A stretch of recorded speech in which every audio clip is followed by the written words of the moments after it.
Perwakilan Serikat Buruh menyusun langkah lanjutan meneruskan perlawanan dan penolakan atas rancangan Undang-Undang Omnibus Law Cipta Kerja. Selain bersiap mengajukan gugatan uji materi ke Mahkamah Konstitusi, Serikat Buruh juga akan meneruskan aksi unjuk rasa sebagai bentuk penolakan. Untuk membahas lebih dalam telah bergabung bersama kami melalui sambungan Zoom Said Iqbal, Presiden Konfederasi Serikat Pekerja Indonesia atau KSPI. Selamat siang Pak Said. Selamat siang Mbak Rifana dan pemirsa CNN Indonesia. Oke Pak Said, langsung saja Jumat kemarin kita sudah mendengar Presiden Jokowi sudah memberikan penjelasan soal polemik RUU Omnibus Law Cipta Kerja. Apakah penjelasan Presiden sudah cukup memuaskan buruh Pak Said? Ini bukan persoalan puas atau tidak puas. Ini persoalan tentang hak-hak buruh, perlindungannya dikurangi oleh panja balik DPR dan wakil pemerintah yang sudah diputuskan di dalam sidang paripurna. Dan karena itu bagi buruh, isu-isu yang memang menyangkut kepentingan upah dan kesejahteraan bagi buruh yang sedang bekerja ataupun orang yang akan masuk pasar kerja akan terus diperjuangkan. Antara lain, kami menolak UMK bersyarat, upah minimum kabupaten kota yang bersyarat. Saya ILO Governing Body, pengurus pusatnya, PBB, Perserikatan Bangsa-Bangsa berkantor di Jeneva, tidak ada dalam konvensi ILO nomor 133 tentang upah minimum, seluruh dunia mengenal UMK bersyarat. Tidak ada. Upah minimum adalah safety net, jaring pengaman. Nah, dengan demikian jaring pengaman ini tidak ada istilah-istilah lain. Maka kita minta agar pemerintah dan DPR mengembalikan UMK bersyarat itu menjadi UMK sebagaimana isi Undang-Undang nomor 13 tahun 2003. Begitu pula dengan UMSK. Upah minimum sektoral kabupaten kota yang dihilangkan di dalam Omnibus Law tersebut. Padahal tidak ada sama rata sama rasa dalam industri itu. Masa pabrik sendal jepit upahnya sama dengan pabrik Freeport, pabrik kerupuk ekstrim ya sama dengan pabrik Toyota mobil? Beda dong. Maka ILO Convention atau Undang-Undang nomor 13 tahun 2003 yang lalu, Undang-Undang Existing, menampilkan negara memberikan perlindungan dalam bentuk UMSK. Jangan dihilangkan. Yang kedua juga persoalan pesangon yang diturunkan. Saya ingin bilang ya, dari 32 bulan upah katanya menjadi 25 bulan upah. Kita udah baca draft yang hasil kesepakatan panja. Bukan yang sudah diketok paripurna, tapi kesepakatan panja, screenshotnya kita udah dapat.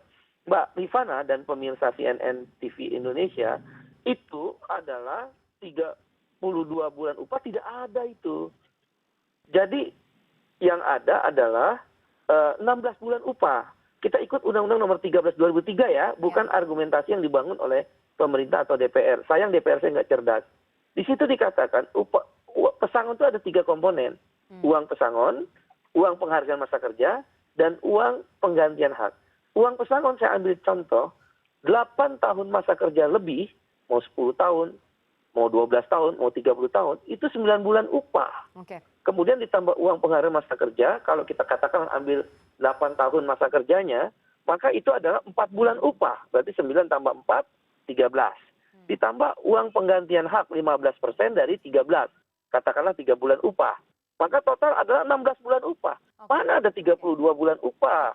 Itu kalau perusahaan tidak punya jaminan pensiun, kemudian masih pensiun, buruhnya dibayar 2 kali. 2 kali, 3 kali, 4 kali, itu mah kesepakatan. Tempat saya bekerja misal, itu bisa 4,7 kali kok, 100 bulan upah. Tapi kalau perusahaannya mampu dan kesepakatan. Yang undang-undang cuma 16 bulan upah. Dengan demikian ini bombastis. Begitu pula karyawan kontrak yang kita persoalkan seumur hidup itu maksudnya adalah batas waktu. Undang-Undang nomor 13 2003, 2 tahun kontrak pertama, 2 tahun kontrak kedua, 1 tahun kontrak ketiga, total 5 tahun. Nah sekarang nggak ada batas waktu kontrak. 3 bulan kontrak pecat, 6 bulan kontrak pecat. Pak Said, maaf saya potong bahwa ini adalah poin-poin Pak Said, ya. Jadi kita akan melanjutkan perjuangan dalam bentuk aksi-aksi di samping persiapan gugatan hukum. Pak Said, itu adalah poin-poin yang banyak sekali yang dikeluhkan ataupun ditolak oleh para serikat buruh. Kita sudah tahu karena Anda beberapa kali sudah menyampaikan juga. Tapi yang kita pengen tahu, yang masyarakat dan juga media ingin tahu langkah buruh selanjutnya ini seperti apa. Kami tahu hari ini teman-teman dari Serikat Buruh yang tadi dipimpin oleh Mbak Eli Rosita juga sudah melakukan demonstrasi di depan istana. Apakah ini akan terus berlanjut, aksi buruh menggelar demonstrasi akan terus berlanjut sampai nanti ditandatangani oleh Presiden, Pak Said? Hasil rapat 32 federasi dan konfederasi yang bergabung di KSPSI Andi Gani dan KSPI yang saya pimpin, ada beberapa langkah yang akan kami ambil. Satu, opsi judicial review, baik secara uji materi, uji material maupun uji formil, tentu akan kita lakukan. Tapi itu menjadi opsi yang nanti kita pertimbangkan. Selain opsi-opsi judicial review adalah kita mengambil langkah keputusan aksi akan tetap dilanjutkan, baik di daerah maupun di nasional. Tapi secara terukur ya, tidak sembarangan, tidak anarkis, tidak berujung dengan kerusuhan. Nggak ada itu niat buruh seperti itu. Aksi ini adalah harus aksi damai dan harus aksi yang memberikan ketenangan. Tidak menimbulkan rasa ketakutan buat orang lain. Dia tidak boleh ada kerusuhan. Aksi itu tetap kan itu juga langkah konstitusional. Tentu kita akan berkomunikasi, berkoordinasi dengan aparat penegak hukum maupun pemerintahan setempat. Hal lain yang kami lakukan selain aksi langkah hukum yang akan jadi pertimbangan adalah melakukan kampanye sosialisasi. Kita sendiri bingung. Katanya kalau kita berpendapat yang tadi saya jelaskan, misal itu hoax. Terus yang benar yang mana? Ini ada 905 halaman draft, ada 1028 halaman draft, ada 1052 halaman draft. Nah yang mana? Bahkan kami mendapat informasi DPR melakukan sidang paripurna mengesahkan yang disebut adalah kertas kosong. Ini gimana? Memalukan sekali. Nah, oleh karena itu kami berharap sebelum kami mengambil langkah-langkah aksi berikutnya ataupun langkah-langkah hukum yang diberikan ruang oleh secara Mahkamah Konstitusi, kami minta ada executive review. Kalau executive review Presiden tidak mau, legislative review. Apa itu legislative review? Yaitu melakukan uji legislasi oleh DPR. DPR sebagai legislator harus mendengar suara rakyat. Kalau memang mayoritas rakyat tidak hanya buruh loh, lingkungan hidup, tentang petani, tokoh masyarakat, NU, Muhammadiyah, gunakan aja legislative review. Pak Said. Kalau memang benar-benar percaya dengan rakyat. Pak Said, executive review dan juga legislative review, apakah kemudian dari Serikat Buruh juga mendorong terbitnya Perpu? Karena yang paling sahih, yang paling bisa cepat dilakukan untuk membatalkan RUU Omnibus Law Cipta Kerja adalah Perpu. Apakah kemudian itu menjadi salah satu tuntutan utama dari para buruh, Pak Said? Ya, Mbak Rifana, tentu kami berharap kebesaran hati Pak Presiden. Karena ini adalah tumpuan terakhir. Karena beliau sebagai Presiden Republik Indonesia, untuk rakyat Indonesia, punya kewenangan secara hukum ketatanegaraan untuk memberikan yang disebut executive review. Bentuk executive review itu adalah yang tadi Mbak sebutkan, Perpu. Nah sekarang Perpu itu apakah akan digunakan kewenangannya oleh Presiden? Kami berharap, kami meminta dengan segala ketulusan hati kami, Presiden bisa menggunakan executive review sebagai kewenangannya. Pak Said. Tadi dorongan kami legislatif review, tidak perlu JR ke MK, tidak perlu ada aksi. DPR memeriksa lagi lah, secara formilnya kan cacat. Masa mengesahkan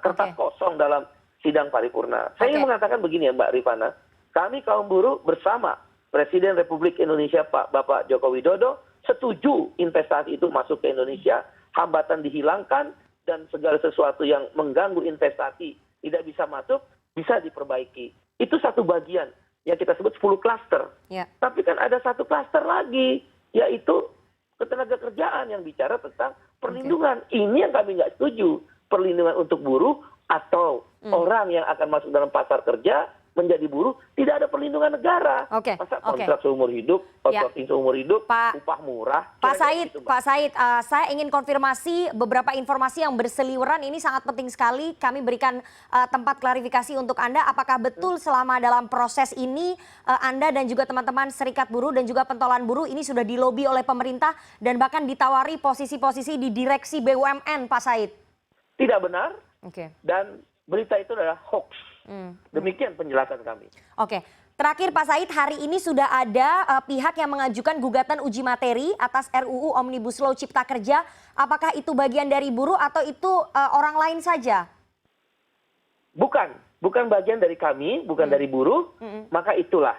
Kami ini mewanti-wanti benar, bisa jadi ada sekelompok orang yang tanda petik, maaf mungkin saya salah, tapi bisa diduga tanda petik dibayar untuk membuat gugatan dengan dalil-dalil dan pasal yang lemah. Akibatnya apa?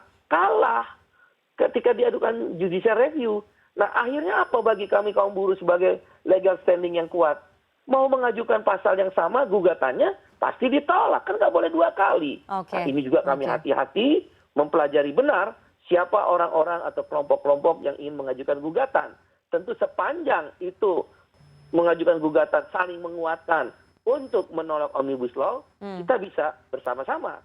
Tapi sepanjang, kalau sekali lagi belum tentu dugaan atau prediksi saya ini benar ya, bisa jadi salah, orang-orang yang tanda petik dibayar untuk melemahkan gugatan kami sehingga kami nanti nggak bisa gugat lagi, kami akan mewaspadai hal-hal demikian. Jadi tidak benar kalau mau digugat sekarang, uang undang-undangnya saja belum ada. nomor. Presiden belum tanda tangan.